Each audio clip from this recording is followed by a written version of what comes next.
Valentine's Day to everyone. It is 9 o'clock. You know we start on time, finish on time. This is the fourth meeting or Senate Standing Committee on Health Services. Have a heavy agenda today, so let's start with roll call, please. Senator Rocky Adams. Senator Chambers Armstrong. Senator Berg. Senator Carroll. Senator Elkins. Present. Senator Funky Fromeyer. Present. Senator Nemes. Present. Senator Tishner. Senator Wise. Present. Vice Chair Douglas. Present. Chairman Meredith. Present. Again, we have a quorum duly constituted to conduct business. You see, we have two bills on the agenda today, and this is for discussion only. We'll change the order of this a little bit because the sponsor of 135 is not here, which is a cardinal sin, but we'll work around that. With that, Senator West, if you would come forward, we'll discuss Senate Bill 182 first.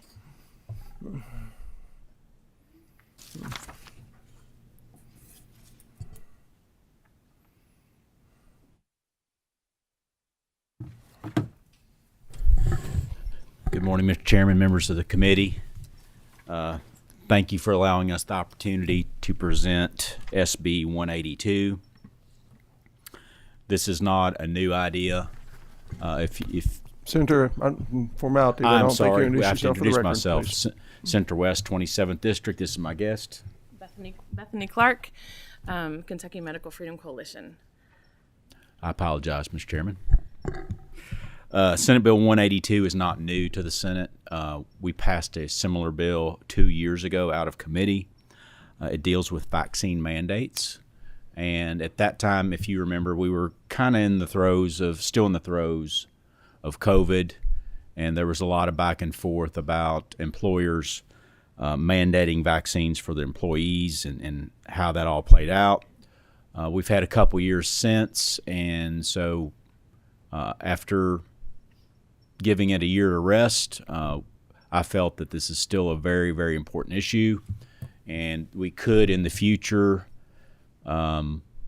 see a new pandemic, a new vaccine pop up these issues would need to be addressed. And my bill is more, it's less about vaccines and it's more about transparency and notice.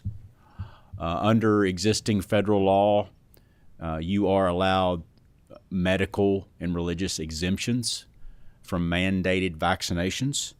And this bill simply states that an employer in Kentucky shall provide notice of the two recognized exceptions and that the employee needs to sign off on those exceptions. And it even lays out a possible notice provision in the bill that makes it simple for the employer. To satisfy this statute, all you got to do is put this in a notice in your human resources packet, have them sign it, and you're done. So it provides, it lets the employee know that the exceptions exist, and it protects the employer as well. What has happened and what is happening in many instances is some employers don't provide notice. I would say most employers may not provide notice, and some purposely so. They do not want their employees to know these federal exemptions and exceptions exist, and they would, in order to get the mandates through and get as many people vaccinated under their employees possible, they may not provide that notice. So this is just notice and transparency. And at this time, I'd like to kick it over to my guest and let her speak about her experiences. Thank you. Thank you for allowing me to speak. My name is Bethany Clark. I live in Lexington, Kentucky. I'm here representing the leadership, members, and supporters of Kentucky Medical Freedom Coalition. In the past several years, we were contacted by countless Kentuckians who had faced workplace vaccine mandates. Many employees were unaware they were eligible for medical or religious exemptions based on existing federal law because their workplace didn't tell them about it. Some employers, even upon request, have denied employees a path to submit exemptions in clear violation of federal law. Some Kentucky employers have made the process to obtain a religious or medical exemption extremely difficult, if not impossible. We have received countless examples of the onerous stipulations placed upon many Kentucky workers, and here are just a few examples. Letters from pastors were being required, contrary to EEOC guidance. Some workplaces had a limited list of recognized mainstream religions that they said would qualify for an exemption. Even well-cited religious exemptions were being denied by companies as being inadequate, with no mention of an appeals process, also set forth in EEOC guidance. Some employees had their private medical choices made known to the rest of the company because HR made procedural errors or made no attempt to keep that private. HR departments became the arbiters of whether a medical exemption was good enough or whether or not their religious belief was sincere enough. And some employees had to speak in front of review committees to discuss their exemption request in a very high-pressure situation with no advance notice, and then were treated in very adversarial manners. It's just a sampling of the communications we received. ADA and EEOC rights have been, in many cases, and the process to file a claim with those federal agencies can be lengthy, especially when the employee is facing termination or has already been fired. For many workplaces, the past few years was the first time they ever had a vaccine requirement, and many employers were not, and maybe still aren't, familiar with existing federal laws that relate to those issues, and other employers seem to have openly flouted those laws. This bill helps employers by clearly outlining their obligations. While it will not undo the injustices of the past several years, on behalf of the many Kentuckians already affected, Kentucky Medical Freedom Coalition strongly urges passage of SB 182. And Mr. Chairman, to finish up and as a little bit of background, during COVID, we provided liability exemptions for companies during the COVID pandemic. Those have officially ended. Those ended December 31st. So we are entering a new phase of liability in Kentucky for employers in this area. That's no longer hindering people from suing, but this provides clarity for employees and employers. And to tie this all together, one of the bases of bringing this bill is this was previously we felt settled law. At the Nuremberg trials of Germany after World War II, it was pretty much codified that you cannot be experimented on or undergo medical procedures and forced injections without your consent and approval. That was pretty much settled law across in the world. And so that's the backdrop for this, and that's why I brought this forward. Open any questions from members of the committee. Thank you, Senator West. And I guess in the medical provider space, this is like providing informed consent, that every employer would have to have some process in place for that. I'm curious as to if you're attempting to address or need to address HIPAA compliance for those employees who have a medical contraindication for a vaccine. Is there given any thought to that? Particular employers are not in the healthcare space. I don't. Could you help me further? Could you clarify your question a little bit more? If you have to have a medical exception from the vaccine, and you're required to provide some type of documentation to the employer, how is that information protected at the employer level? Yeah, I think obviously I believe employees are bound by HIPAA, so that would be up to them to kind of make sure that that's confidential. And as a general rule, if you're talking about human resources, there's certain employee information that is confidential. So I'm pretty confident that human resources officials can figure that out. And from the employee standpoint, though, I mean, if you want the exemption, you can't have it both ways, right? I mean, you gotta allow for some information to be given to the employer to take advantage of your right to the exemption. So there is a give and take on the employee side. And so if the employee is provided the information, I think you're within HIPAA because they voluntarily handed over the information. Well, particular thing about smaller employers that do not have human resource directors and maybe only have a passing notice of HIPAA.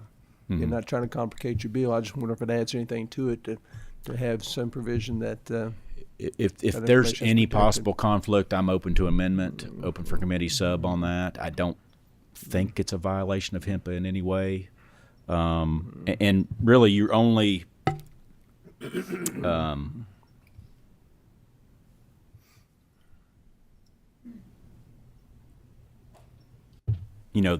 only all you need is the written opinion from the healthcare provider.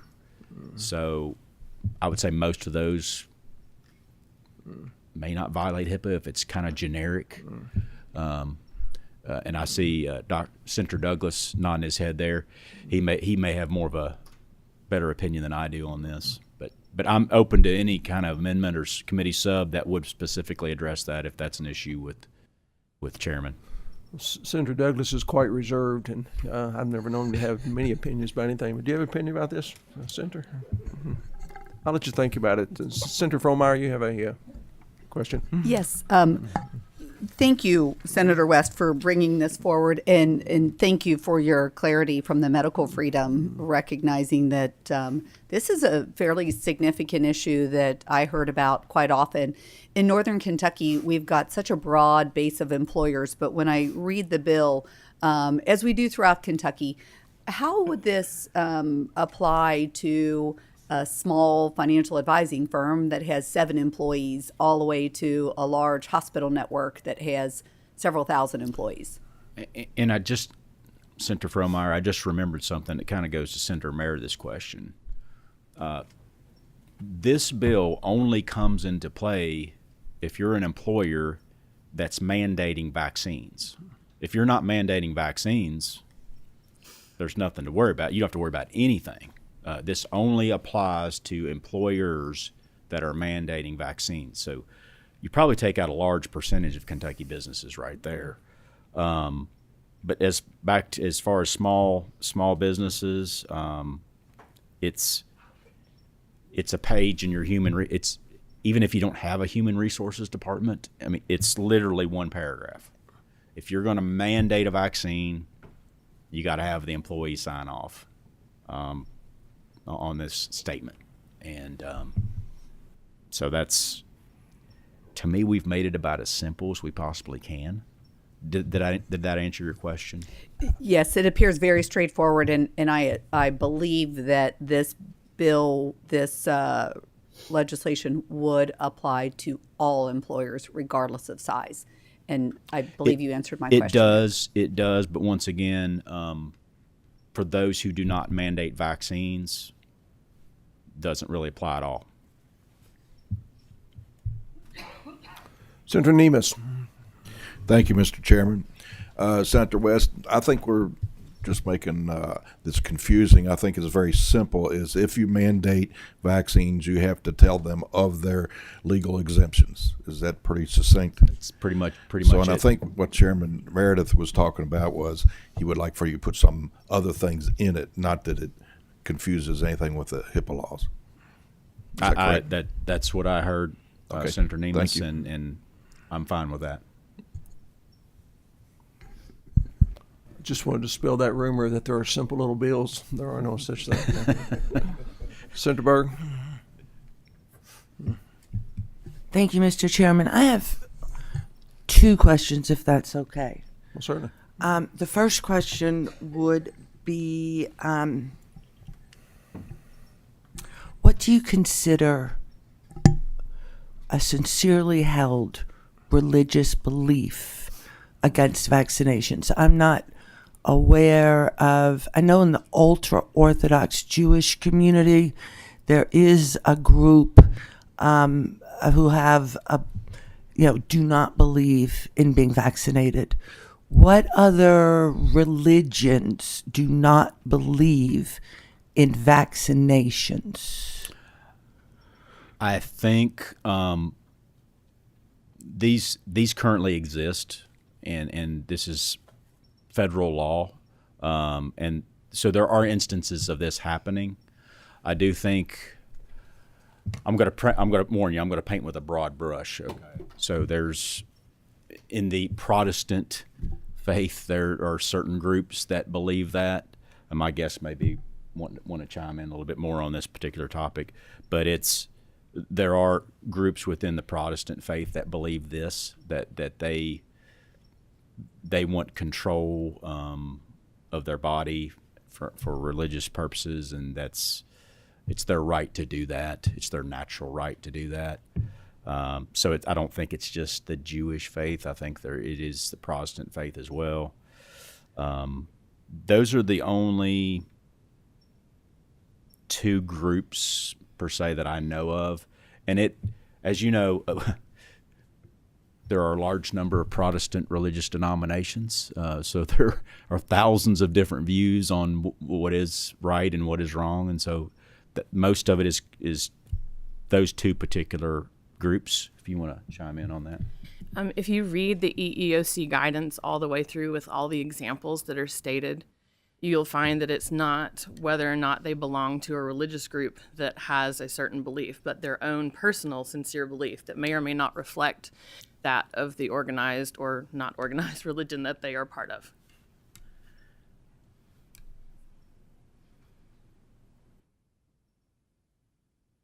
A follow-up before my second question, sir?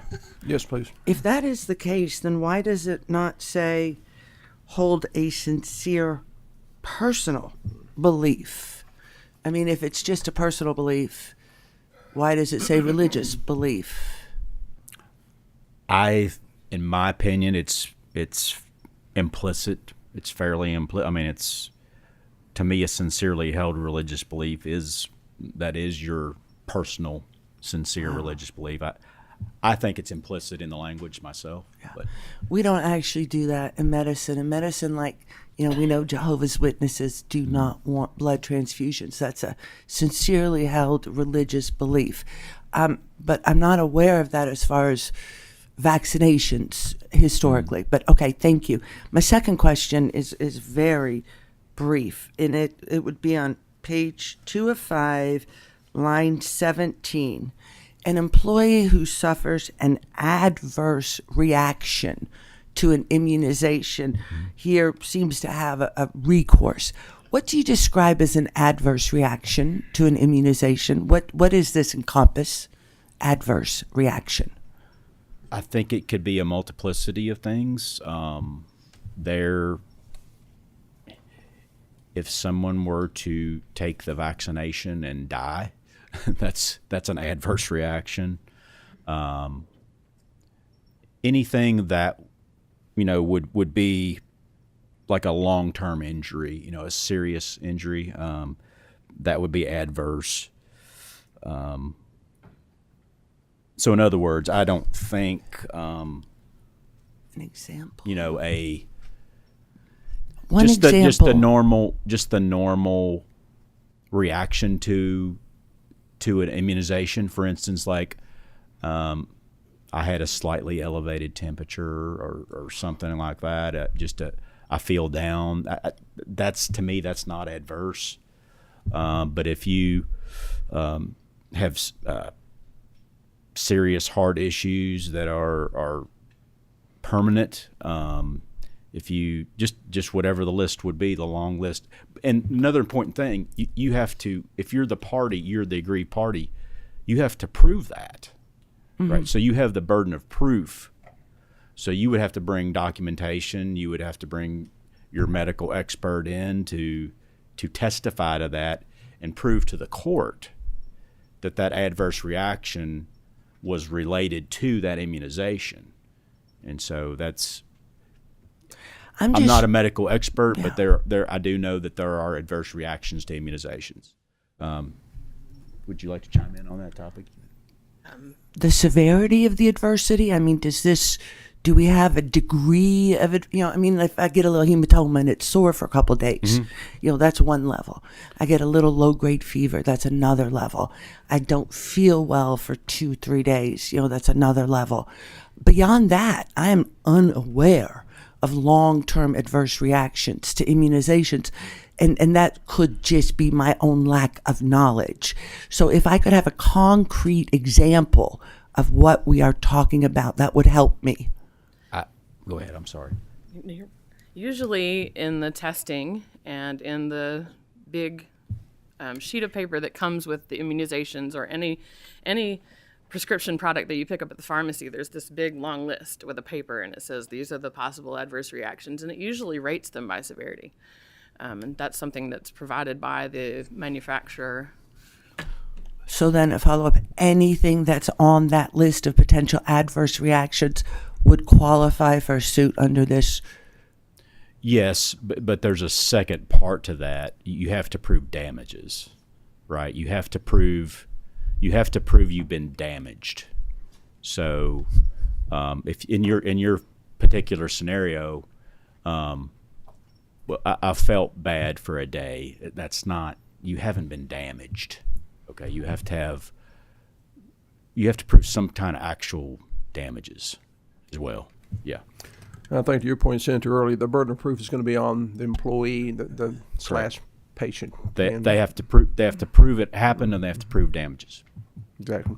We need to move on, but I got two other folks who have requested to make comments. Question, Senator Tishner, if you would briefly, please. Thank you so much for bringing this bill forward. I think it's really important. Obviously, what we went through with mandates during the COVID pandemic was extreme and did not allow for people to have freedom over their health, their medical health. A couple of questions I have. Does this take into account EUAs under an emergency use authorization? Senator, no, I don't believe it does. Obviously, it would apply to EUAs, Okay. but it's all-encompassing. Okay. Yeah, All in my right. opinion.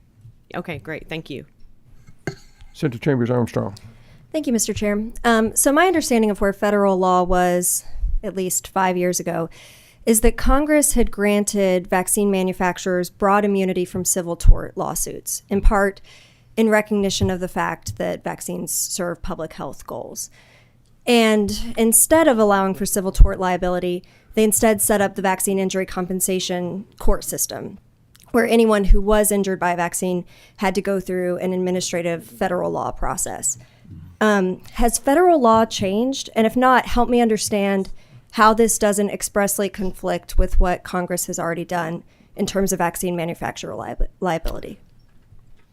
I think you can correct me if I'm wrong, but I think what you just stated is correct. I think that's a fairly good statement of current federal law. And you have obviously two tracks. You have the federal tract and you have the state tract. So this would be a state cause of action. This would not be a federal cause of action. And so any employee the courts are open. They're free to go down the federal tract and seek justice through the system set up by the feds. But this is an effort, in my opinion, for us to protect Kentucky citizens, Kentucky employees, and this is a new separate state cause of action. So. If I may just briefly, Mr. Chair. And I don't think it conflicts, but. Yeah, so my understanding of the congressional grant of immunity differs from yours, that it expressly preempted state law civil tort claim causes of action. So maybe that's something we can look at, because my understanding is Congress has already expressly preempted this type of state tort claim. I would disagree. I think the tort liability you're talking about is directed at the manufacturer. This is directed at employers. So I would say there's nuance there, and I would say there is a distinct difference between. I think this is clearly allowed under federal law. That's my opinion. We have. Well, let me remind everyone, rights this as is a hearing states. today. We're not going to take action on this bill. So Sure. there's going to be an opportunity for folks to have some dialogue for the next time we hear Yeah. this bill. So I'd encourage all the committee members to reach out to Central West and discuss these more complex issues. But the last question or comment, Senator Wise, move on. Thank you, Mr. Chairman. I'll be very brief. Senator West, thank you for the piece of legislation. on that adverse reaction that we were discussing earlier, I've seen a lot of stories and a lot of research about long COVID, long haulers, those that may have had symptoms. But how can we determine if that was from the immunization, if someone is suffering from, the article mentioned heart palpitations, brain fog, different things? How do we know if it's not from COVID-19 or if it was from the immunization? Would this cover both of those or just the immunization part if someone had those symptoms, debilitating symptoms, preventing them from returning to normalcy? That's a very complex question, center-wise, and it's a complex medical question. And so, but the courts are used to complex medical questions. We discuss these things all the time. You discuss medical malpractice cases, all these things. And what it would basically come down to is a battle of the experts. When you got in, if you got that far in the process where you went to a trial, the plaintiffs would bring in their medical experts and the defendants would bring in their medical experts, and there would be a medical determination of that. Was it because of COVID, or was it, I'm using COVID as an example. Exactly. Was it because of COVID, or was it because of the vaccination? And in some cases, like in medical malpractice cases, it's a percentage, and they basically determine it's 70% this and 30% that. And so those are questions that would have to be figured out, and it's still a high bar for the employee in these situations, because if they go to court and they lose, we're not a loser pay state. I mean, so they bear the cost of attorneys and experts and all those sorts of things. So if you're an employee and you want to bring a cause of action, you better have a pretty good case. Right. Thank you, Senator. Yeah. Thank you, Mr. Chairman. And thank you, Senator, for bringing this simple little bill to our committee. And It was short anyway. we will, I'm sure, continue to have dialogue on this, but appreciate you bringing this today. Thank you. Thank you. Thanks for the opportunity. Next bill we're going to hear is Senate Bill 135, and we've got a couple of important items we need to do here. To that end, I'm going to limit this discussion to 15 minutes so we can leave ample time for our last item. We have Senator Adrian Southworth was the sponsor of this bill, but co-sponsor Senator Tichenor is presenting in her place today. So if you would, please identify yourself for the record and proceed. Thank you. Yes, I'm Senator Tichenor, District 6. Today I am going to present to you SB 135, which is Adrian Southworth's bill. Senator Southworth couldn't be here today due to a court hearing. So please limit your questions on this simple little bill to when this bill gets heard again for when she's able to be here. SB 135 is a bill that is expanding current provisions already in statute under KRS 209-552 that applies to immunization requirements for long-term care residents and employees. So I'm going to first lay out what is in Section 2 of the bill, which is that statute. Currently, KRS 209-552 requires long-term residents to be immunized against pneumococcal disease and influenza given the high contagion of these illnesses, close living quarters in long-term care facilities, and the high rate of death both illnesses present among the elderly. It sets in place the requirement for the vaccinations, assessment of their current status among the residents and employees, requirement to counsel residents on the risk of the diseases, the efficacy, side effects, and contraindications of the immunizations, and the provisions to receive the immunization and required documentation of receipt of those immunizations. It also provides provisions for exemptions for these vaccines if the immunization is medically contraindicated, exemptions for religious objections, and if they simply refuse the vaccine after being fully informed of the health risks. The new provisions in the bill will expand this current statute to include exemptions for any other immunization requirements imposed by the long-term care facility. Now I'll review the expansions to these bills in Section 1, 3, and 4, which expands the same provisions for independent institutions and post-secondary institutions requiring students to receive immunizations. Section 3 is for healthcare facilities requiring their employees, and Section 4 for employers who are requiring immunization for their employees. In Sections 1, 3, and 4, it expands the exemptions for religious and conscientious objections to the required immunization and sets in place provisions of recourse in the case of injury if the facility was found to be in violation of the provisions that are set forth. And I will take any questions you may have that are very simple. Thank you. Any questions? Senator Carroll. Senator Tischer, please help me understand the difference between this and what we just heard.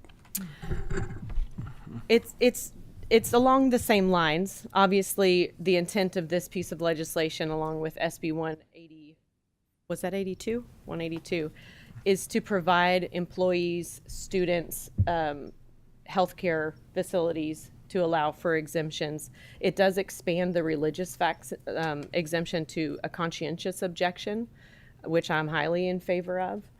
And it simply points out that we've had exemptions in place, even in facilities as our long-term care facilities, even in instances where there's a high rate of contagion and health risk to that age group. We already have those exemptions in place, so it's expanding on those same exemptions. Is that all, Senator Carroll? I'm sorry, and this would even cover vaccines that we know to be safe? Yeah, it would expand those. We do have those exemptions, religious exemptions in place for other vaccines. Okay, thank you. Thank you. Senator Chambers Armstrong. Thank you, Mr. Chair, and I'll try to keep my questions simple on the simple little bill.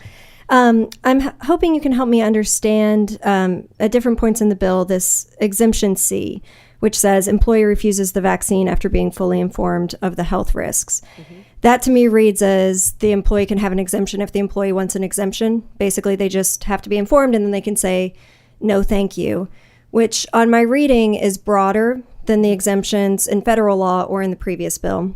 And so help me understand why we would have broader exemptions in our colleges and universities where we have young people living in close quarters and in like our long-term care facilities. Why would we have a broader exemption in those types of settings? Well, I can't really speak to why KRS 209552 already has those provisions for long-term care facilities, but they do. And you'll see those, forgive me, let me find the bill. In section 2(5), it lists out all of these exemptions that are currently in place for long-term care facilities. And C is employee or resident refuses the vaccine after being fully informed of the health risks. And I think the value of informed consent cannot be overstated. And if we do have information about a vaccine and a potential risk that is provided to us by the employee or the resident or our doctors, we should be able to make that decision based off of that information that we don't want to take that vaccine if it indeed would pose a risk. May I have just a very quick follow-up? But there's no requirement that anyone show it actually poses a risk, right? Basically, if you just hear about the risks and then you say no, that falls within the exemption. Am I reading that correctly? Yeah, I would believe so. Okay, thank you. You know, if you wanted to look at, I was looking a little bit into the CDC on specifically the COVID vaccine and also on Pfizer's documentation. They both list risks of myocarditis and pericarditis, which I think is a very safe risk that people may not want to take. And if we all have a vaccine producer and the CDC itself already informing us of that potential risk, people should be able to say, I'm not willing to take that risk. It's a risk-benefit analysis. May I just very briefly, Mr. Chair, Very solidify? briefly. Okay. So I just want to, my understanding of this is that no one has to be declining it because of any actual or perceived health risks. The only requirement is they hear about the risks and then for whatever reason they can say no. Is that correct? Well, let me read that again. I think that is correct. The employee or resident refuses the vaccine after being fully informed of the health risks. Thank you, and thank you for your indulgence, Mr. Chair. Thank you. And again, that is currently in our statutes under that KRS. Senator Berg. Thank you, Mr. Chairman. We already require a signed informed consent for vaccinations. We require signed informed consent for any invasive medical procedure, including vaccination. So when any of us go to get our vaccinations, we already sign that. So this wouldn't change anything about that informed consent from what I'm aware of. We already have, obviously, medical exemptions for people who, for whatever reason, should not be vaccinated. Either they have an allergy to a component of the vaccine, or they have some sort of immune system problem that we know the vaccine is not good for them. I mean, those already exist. And we already have religious exemptions for vaccinations. So it seems to me what we're doing, and I don't know that this bill is doing the same thing, because I thought the first bill excluded hospitals because we have to have hospital employees vaccinated. It is not safe to bring sick people into an environment where there are sick people taking care of them. So hospitals have always required this, forever. So we're not going to change that, God forbid. So now, but we're not going to exempt nursing homes where we have the same degree of sick people. And so, I mean, my question is, the whole purpose of vaccinations from the beginning was a balance between the needs of public health and the private citizen. It has always been that way since the inception of nationwide vaccination programs. And honestly, it has served the vast majority of people extremely well. So I don't think the majority of people in this country want to undermine that. I think the majority of people in this country are glad that we don't have polio, that we don't have measles, mumps, and rubella, that we don't have all of these routine diseases that we have been able to either manage or eliminate through our nationwide vaccination programs. So my understanding is you're just wanting to be able to say that because I personally feel I don't want to do this, that I have every right to not do this, but still work in a healthcare profession or in a nursing home or in a place where you yourself could put people at risk. I mean, I would think at that point, you don't want to do this means I will not continue in this job. Where am I wrong? Senator Berg, I think the purpose of this bill, this piece of legislation, and again, this is Senator Southworth's bill, so I'm speaking for myself and not for her, is in response to what we saw happen with the rollout of the COVID-19 vaccine. Hospitals currently do allow for exemptions. Always have. However, they made it incredibly difficult for a person who received that exemption to work there. We operated in a sense of urgency, unknown of what was this virus was doing, and put into place measures that haven't been rolled back in hospitals in regard to that vaccine. Also in our institutions of higher learning, and in other places of employment, and have made life very difficult for people who object to receiving that vaccine in particular. And what we've seen now, after several years of this, are the implications of that vaccine. We're seeing that's 54% efficacy. That just was released recently. We're seeing side effects that they acknowledge can be life-altering and long-term, yet we still have places that will not allow for an objection based on new information of potential health risks. And I think this puts into place measures for employees and students to be able to say, I've looked at the information, I am now informed, and I believe for myself this is not a benefit for me. Thank you. We need to conclude this. Last question, sir. Then why are we including all vaccines and not just the COVID vaccine in this legislation? Because you're also going to be able to say no to vaccinations like the flu, which I'm required to be vaccinated for the flu if I work in a hospital, or any of the other vaccinations that we require. This is going to cover all of them, not just COVID. They do all pose health risks. There are risks to all of them, and it's listed in their Cost information. benefit we need analysis. Senator, we need to move on. We'll have an opportunity to discuss this further. That's the purpose of this hearing, is to generate new ideas, new questions. So I encourage you to follow this up afterwards, and we'll revisit this again. Senator Douglas, I leave the last comment question to you. Thank you, Mr. Chairman. I'm glad you did what you just did. I just want to remind everyone here today and those who are listening, the law does not practice medicine. Although there are some who would wish that the law practiced medicine, it does not. The law provides guidelines under which we practice or provide health care here in our country.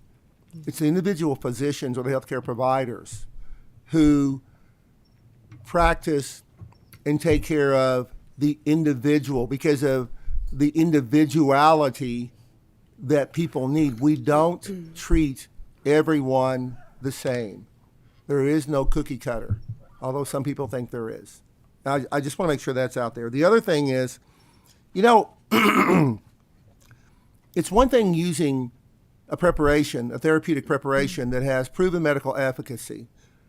But Senator Tichenor, I understand this. I understand what Senator Southworth is looking at. More recently, we moved to using unproven pharmacotherapeutic agents to treat something that we didn't know how to treat, whether people like it or not. We didn't know how to treat. And essentially that becomes an experiment by definition, whether you like it or not. It was an experiment that didn't go very well when we look at the final data. So I thank you for bringing up this, at least for discussion today. I think you've acquitted yourself very, very well. And we will have further discussion on this down the road. Thank you very much. Thank you, Senator. And Senator Tichenor, thank you for presenting this today, and we look forward to further discussion on this. Next item is Administrative Regulation 900 KAR 5020. And I believe, Mr. Lovely, you're coming to the table to speak with us.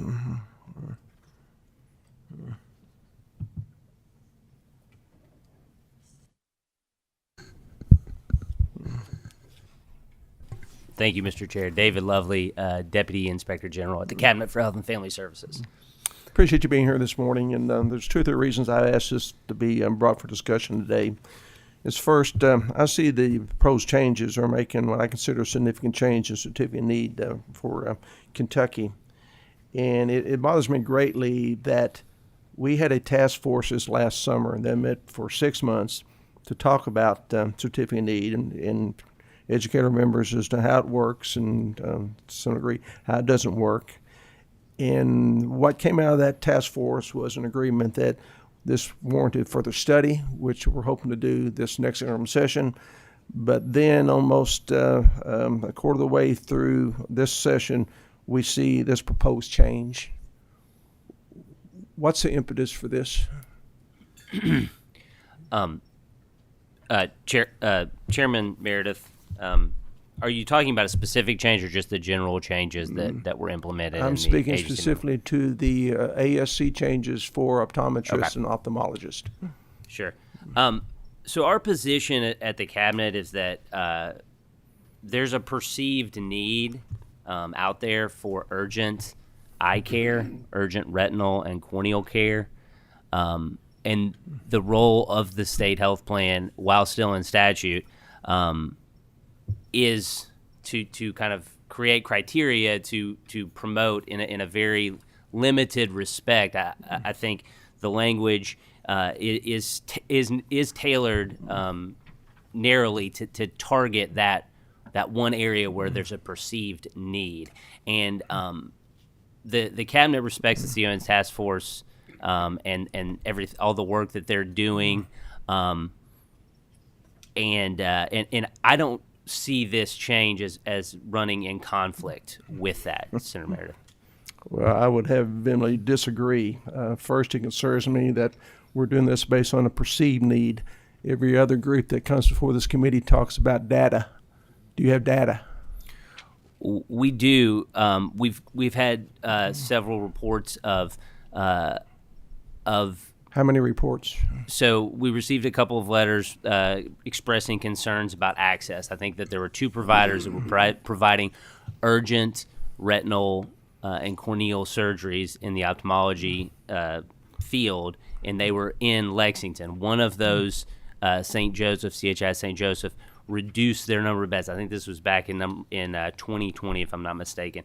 Reduced the number of operating beds for these surgeries, leaving on certain days only UK to have those beds available. So in the rest of the state, we have people coming from Pikeville. We have people coming from Harlan County. How many? I don't have the numbers off the top of my head, Senator Meredith. But we did this based on two letters. What really concerns me is that we had these same proposed regulations last year, and from your office it said, in light of all the comments received and information reviewed from the Federal Health and Human Services Office, the Cabinet will delete the proposed changes to the state health plan and retain the original language. But now, suddenly, we have to have this particular change. What changed in that 6-month time period? So I think that initially, when looking at the Stark Law, there was some thought that maybe this shouldn't go into place. After consulting with counsel and reviewing further, nothing in the state health plan can supersede federal law, and it was determined that we also put in a provision in the language that anyone that enters into one of these ASCs would have to attest to the fact that they would follow all the federal law, including the Stark Law, as an extra safeguard. So the reason for the reversal last July was because of the perceived issue of Stark violation? I think it was just an added concern that the office at the time did not want to take on, and then after further research and review, it was that concern was assuaged. And that couldn't be shared with this committee or a task force when this decision was made to reverse it? I don't know the logistics there, Senator Meredith, and for whatever role that I had in it, I certainly apologize and would hope that you understand that it was not the intention to well, possibly so, but I think we have worked hard, at least I have during my tenure here, to build a symbiotic relationship with the cabinet.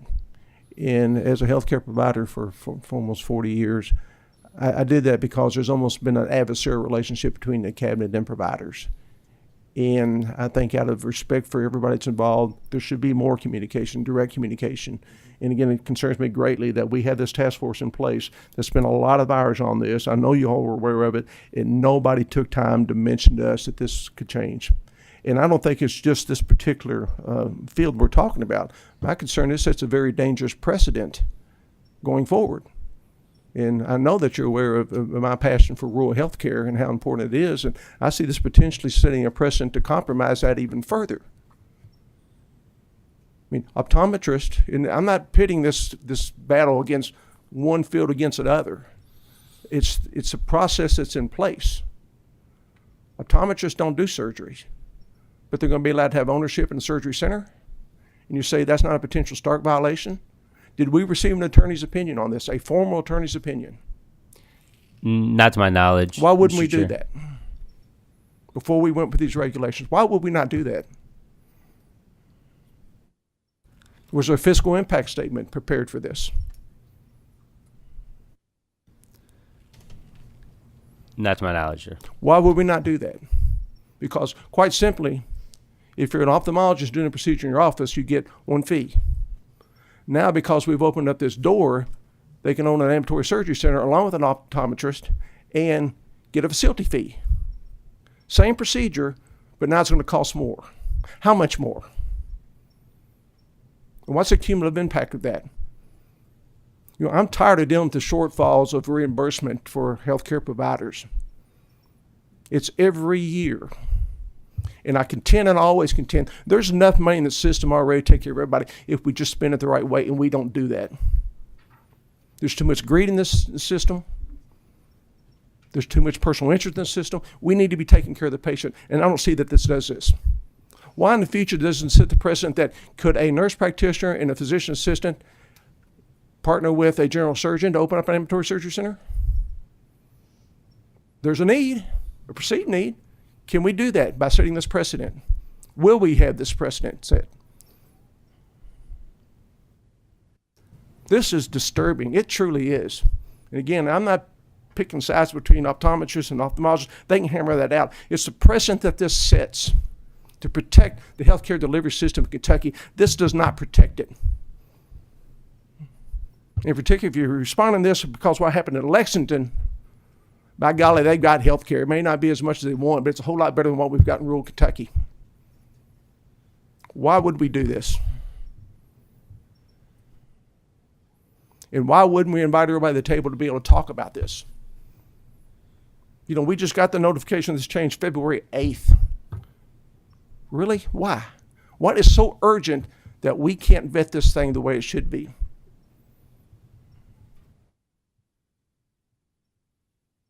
What I'm asking is, hold up on this. Let us discuss it during the interim, where we have time to bring all the parties to the table, just like we've done today for these two bills, and talk about how this could potentially impact healthcare in Kentucky. This is dangerous for rural healthcare. Why can't we do that? What is so important, so urgent, that we say in July of last year, we're not going to do this, but now February we are going to do this? Why can't we say, hold up, let's take a look at it? And let's let everybody have the opportunity to say how this impacts us. You know, every piece of legislation that we pass here has unintended consequences. We recognize this. I'm telling you, this has unintended consequences that have not been fully vetted, has not been fully measured. One I've already mentioned is the financial implications of this. What's it going to look like? And if it's big, which I suspect it could be, where are those funds going to come from? It's going to come from denied payments to other healthcare providers. It's going to result in reduced reimbursement for other healthcare providers. This is irresponsible. I'm sorry. And I'm asking you, I know at this point we don't have any authority to do anything, but I'm asking you, I'm begging you, pull back on this. Let's bring it to the table this summer, talk about it in great detail, then do what's best for the Commonwealth as a total. Can we do that? I'm certainly open to addressing your concerns, Senator Meredith, and opening discussion. At this point, I'm not at a position where I can confirm right now we're going to pull it from the regulation. I have to consider the language. Who's going to make that decision? I'll have to discuss with the Secretary of the Cabinet and our General Counsel and the people involved in the state health plan, Mr. Chair. But I certainly understand your concerns, and I do want to have discussion, and I don't want to not listen to anybody. I absolutely understand where you're coming from there, and certainly willing to have those discussions. Well, I think I've shown my commitment to work with the Cabinet in the past. But I'm telling you, if this goes forward, I consider this a declaration of war. We're not going to be able to work together because you haven't invited us to the table, haven't taken advantage of the opportunity we had this summer to talk about it during both Health Services and the Certificate of Need Committee. This is not right. It's not proper. It's not transparent. It's not properly vetted. We haven't done our homework on it. And to move this forward is, I think, truly irresponsible. I understand, Mr. Chair. Any other questions, comments?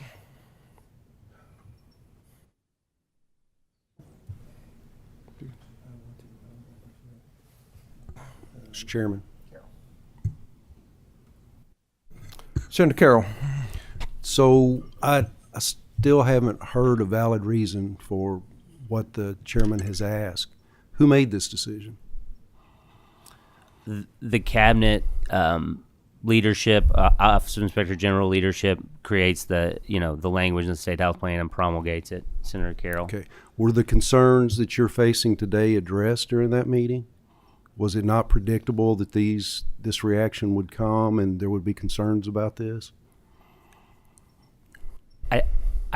I certainly understand now that we should have spent more time considering this, Senator Carroll, and certainly in the future, I think those considerations will be taken into account much more.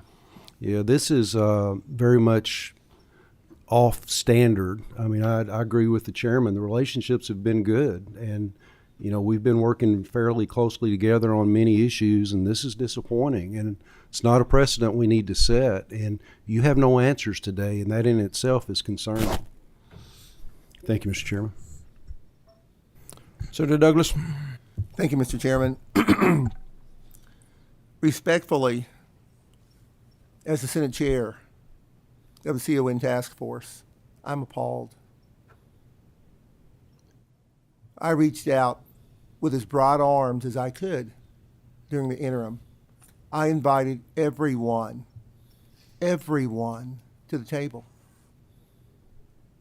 It wasn't like people didn't know we were having the task force, and it wasn't as if we didn't invite. I'm offended. This offends me. We're here to do the business of the people of the Commonwealth of Kentucky. They expect us to be the adults in the room. I will always say, they expect us to be the adults in the room. And if we don't communicate, we can't be the adults in the room.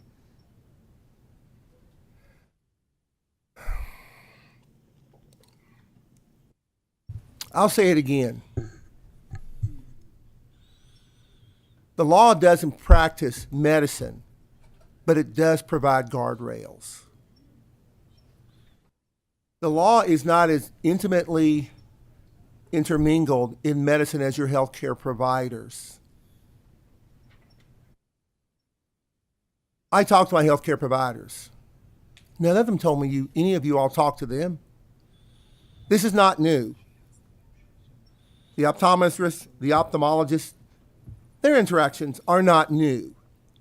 So it isn't as if we didn't have time to say, wait a minute, let's go out and talk to some of these guys, some of these men and women who actually have spent their lives learning how to practice medicine and take care of the population. Perhaps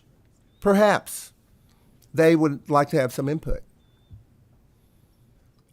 I, like the chairman, implore whoever's making the decision, because obviously we don't know, whoever is making that decision, to sit down with us. Sit down with me and my House chair on the CON committee. Sit down with our committee. We don't have to do it in this room. We can do it at some other time. But to do something like this and then bring something like this in front of a committee like this is offensive. We have to explain to our public why we are doing what we are doing. And we want to explain it in a way that they can understand. I have no clue why we're doing this. And I'm chairman of the Certificate of Need task force. I can understand they may not. I do. I don't, because I wasn't contacted. And to beat all, I've been in medicine about as long as several people in this room. And to suggest that I might not understand what's going on is truly offensive. So I implore whoever is making the decision to take a step back. Because if this happens, we will not be friends. And that's not what our public wants. Our public wants us to work together with respect. Thank you, Mr. Chairman. Thank you. The last comment, question is reserved for Senator Berg. Thank you, Mr. Chairman, and I'm going to live by my rule, which is that there is no question that's too dumb to ask, okay? And I'm reading this, guys, so differently, and I don't understand. It seems to me that the old language required only ophthalmologists. The new language says you can have an optometrist as well who is in this group. Because the applicant is an ophthalmologist or ophthalmology group 100% owned by ophthalmologists, and they've been practicing for 10 years. And the new language just says owned by physicians and optometrists. And then instead of prioritizing ophthalmic laser technology, instead of like saying, if you put $300,000 into an advanced laser, which is part of the old thing, instead of that, they're saying, no, at this point, our need is for corneal residency trained corneal specialists and retinal specialists. Am I reading that wrong? Senator Berg, I don't think you're reading it wrong. That was the cabinet's intention, a narrow changing of the language in order to address this need for access. Okay, and so I would agree that, particularly when we're talking about CONs and things like that maybe somebody should have a conversation. But gentlemen, I am really confused as to the level of concern raised by this. We're just adding optometrists in with ophthalmologists, which I don't think my healthcare professionals would like. But if we're going to expand healthcare services, is important to do. And then we're just prioritizing a different need. We don't have as much need for the laser technology. We have more need for retinal specialists. So if you fill this need for us, you can do this, which was allowed previously. Is that not true? I think that's correct, Senator Berg. And I think the numbers were in the previous language since 2016, I believe. There were only 2 of these ASCs that when they were ophthalmologists only that were applied for and received certificates of need. So just trying to get a few more of these ASCs and more operating beds in other areas to improve access across the state. That's a policy And that's the consideration problem we need to work on. That's the problem right there. Let me Thank you. I got it. Thank you. I understand now. let me wrap this up.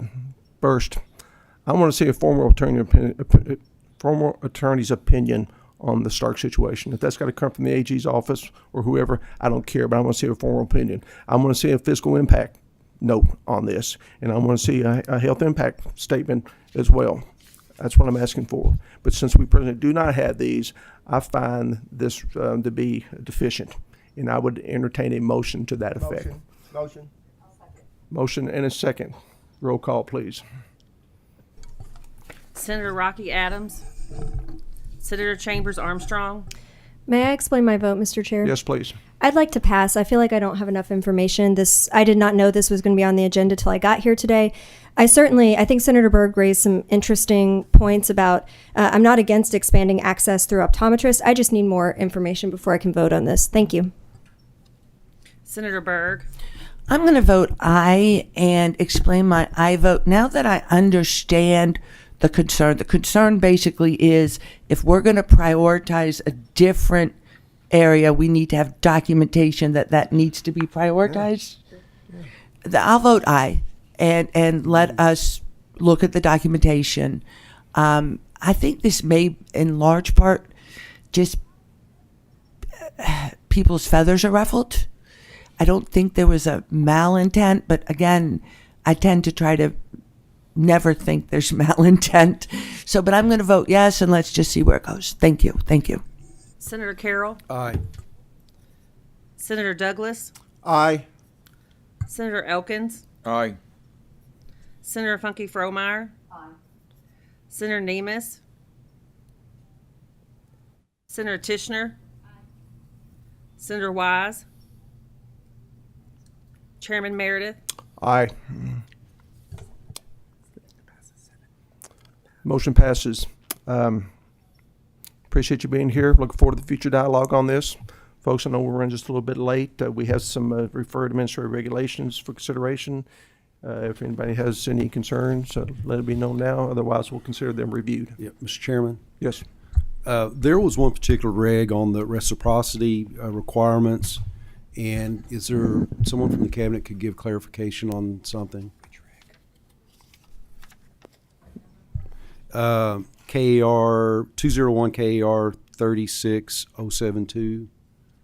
And really just the net result of that. I read over it, and it sounds like it's more of requirements and wording, not any substantial change. But I think that's an important issue in our Commonwealth, and we need to expand reciprocity for related to health care for our citizens. Please turn your microphone on, please. Yes. I'm Sarah James. I am an attorney, staff attorney with Public Protection Cabinet, and I represent the Licensed Professional Counseling Board. And I apologize, I'm not as prepared. I wasn't sure. I'm still relatively new at this particular process, and I didn't know this was going to be on the agenda until about 6 or about 7 o'clock last night. But this particular reg was fairly. The only change to this one had to do with the background check. Currently, it's required, I believe it's the only one. The background check, currently we require an FBI background check and a Kentucky State Police, and it's more expensive and it's sort of it's duplicative because, we already require FBI check includes the Kentucky records check. So that's the reason that we changed this particular regulation. And for reciprocity, Kentucky is part of the counseling compact, and they're trying to get that counseling compact up and running. They're having problems at the compact level, so it's been delayed a little bit, just trying to come up with data systems. And, and we're working on that too. You'll see us again with an emergency regulation and then an ordinary regulation for that counseling compact. So access is going to be increased through the counseling compact, but this doesn't really change any of the inner workings of reciprocity. Excellent. It was just to try to clean up that, reduce the cost to the extent we can and make it less complicated and the files less, cumbersome. Okay. Good job. Thank you very much. Thank you so much. Any other questions, comments? If none, let's consider the regulations approved. thank My you. apologies for running over, folks. I like to keep us on time, but I appreciate your indulgence, and thank you for attending.